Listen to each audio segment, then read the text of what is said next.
पुनर्जन्म।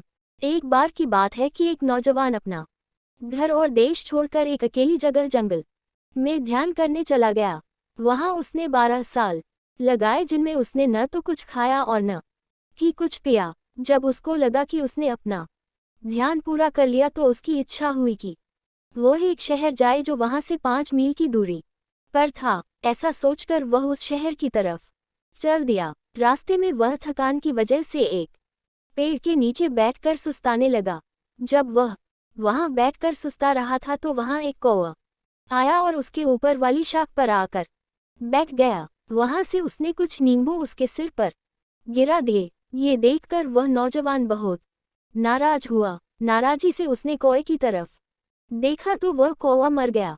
जब उसने ठीक से आराम कर लिया तो वह वहां से उठा और फिर से शहर की तरफ चल दिया। शहर पहुंचकर वह एक आदमी के घर के आंगन में गया और घर की मालकिन से कुछ खाने की मांग की।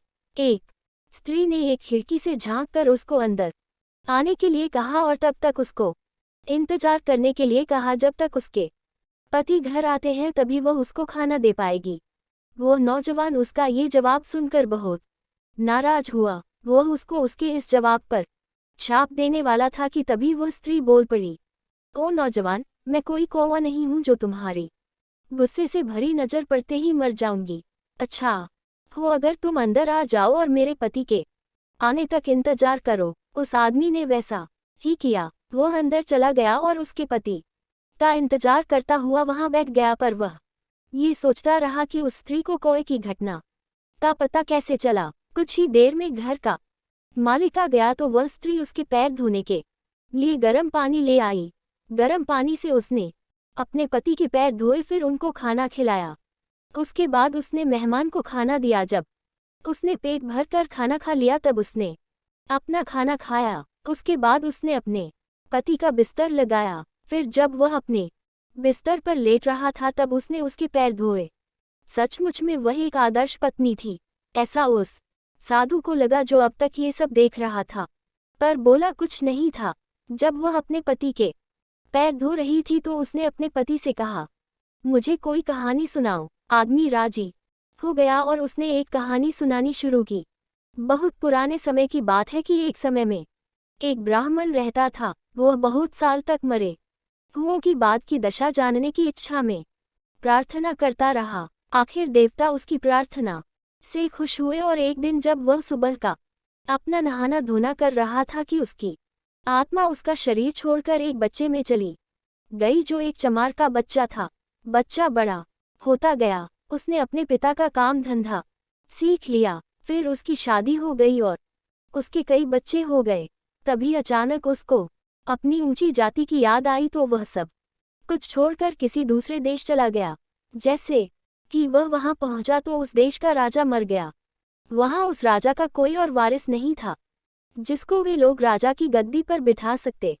तो जैसा कि वहां का रिवाज था कि ऐसी दशा में वारिस का चुनाव करने के लिए वजीर लोग एक हाथी और एक बाज पक्षी को बाहर भेज देते थे। जिस किसी को भी हाथी और बाज राजा बना देते वहां की जनता भी उसी को अपना राजा स्वीकार कर लेती। इसके अलावा और कोई चारा भी नहीं था। ये बड़े आश्चर्य की बात थी कि हाथी और बाज ने इस आदमी को अपना नया राजा चुन लिया। हाथी ने उसके सामने सिर झुकाया और बाज उसके दाएं कंधे पर बैठ गया और इस तरह से उसको राजा घोषित कर दिया गया। कुछ साल में उसकी पत्नी को उसका पता चला कि वह कहाँ है, सो वह उससे मिलने गई। उस समय लोगों को ये पता चला कि वह तो एक चमार है और उसकी पत्नी भी एक नीची जाति की है।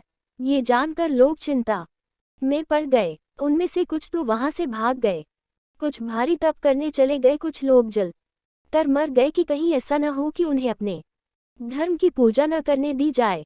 जब राजा ने ये सुना कि उसके राज्य में ये सब हो रहा है तो उसने भी अपने आप को जला लिया। इसके बाद उसकी आत्मा ब्राह्मण के उसी शरीर में पहुंच गई जो नदी के किनारे पड़ा हुआ था। आत्मा के अंदर पहुंचते ही वह शरीर उठ खड़ा हुआ और अपने घर चला गया। पत्नी ने उसको आता देखकर उससे पूछा, अरे आज आप अपनी सुबह की पूजा बड़ी जल्दी कर आए। पर ब्राह्मण ने उसे इस बात का कोई जवाब नहीं दिया। उसके चेहरे पर बस आश्चर्य की एक झलक थी। उसने सोचा कि क्या यह उसका पुनर्जन्म था, क्या उसने वह सब कुछ सचमुच देखा था और या फिर वह केवल उसका एक सपना ही था। इस घटना के करीब एक हफ्ते बाद एक आदमी इस ब्राह्मण के आंगन में आया और बोला कि वह बहुत भूखा है, उसको कुछ खाना दे दिया जाए क्योंकि वह 5 दिन से भूखा है। इतने दिन से उसने कुछ भी नहीं खाया है क्योंकि वह अपने देश से निकलकर भागा फिर रहा है क्योंकि एक चमार उसके राज्य का राजा बना दिया गया था। उसने आगे बताया कि वहाँ के सारे लोग इधर उधर भाग रहे हैं या फिर इस बुराई के परिणामों से बचने के लिए अपने आप को जला रहे हैं। ब्राह्मण को उस पर दया आ गई, उसने उसको कुछ खाना दे दिया पर कहा कुछ नहीं। वो सोचता रहा, मैं तो बहुत दिनों से चमार ही रहा हूँ, मैंने कई साल तक राजा बनकर राज भी किया है और ये आदमी मेरे विचारों की ही पुष्टि कर रहा है तो भी मेरी पत्नी यह कहती है कि मैं किसी असाधारण समय के लिए घर से गायब नहीं रहा हूँ और मैं उसकी बात पर विश्वास करता हूँ क्योंकि वह भी और ज्यादा बूढ़ी नहीं दिखाई देती है और न ये जगह ही कुछ भी बदली हुई दिखाई देती है। वह आदमी अपनी पत्नी से बोला, यही मेरी कहानी खत्म होती है, जिसका मतलब यह है कि किसी आदमी के विचारों, शब्दों और कर्मों के अनुसार ही उसकी आत्मा कई स्तरों से गुजरती है। यहाँ के बाद एक दिन एक युग के बराबर होता है। कहानी खत्म हो जाने के बाद पत्नी सोने जाने के इरादे से उस अजनबी की तरफ घूमी और उससे पूछा कि उसको किसी और चीज की जरूरत तो नहीं थी। नौजवान बोला, केवल खुशी की। स्त्री बोली, तो जाओ और उसे घर में जाकर ढूंढो, अपने माता पिता के पास वापस जाओ जो तुम्हारी वजह से रोते रोते अंधे हो गए हैं। तुम जाकर उनकी आंखों पर अपने हाथ रखो और उनसे कहो कि आपका बेटा घर वापस आ गया है, तब तुम खुश होगे। खुशी हमेशा कर्तव्य के रास्ते पर ही मिलती है, उन्हीं की आज्ञा पालन में मिलती है जिनको भगवान ने हमारे ऊपर रखा है। यह एक पत्नी का कर्तव्य है कि वह अपने पति का कहना माने और उसकी खुशी चाहे। ये बच्चे का कर्तव्य है कि वह अपने माता पिता का कहना माने और उनकी खुशी के मुताबिक चले। ये जनता का कर्तव्य है कि वह अपने राजा के अनुकूल रहे और यह हम सबका कर्तव्य है कि हम भगवान को खुश रखें। सो अब तुम घर जाओ और अपने माता पिता की सेवा करके खुश रहो।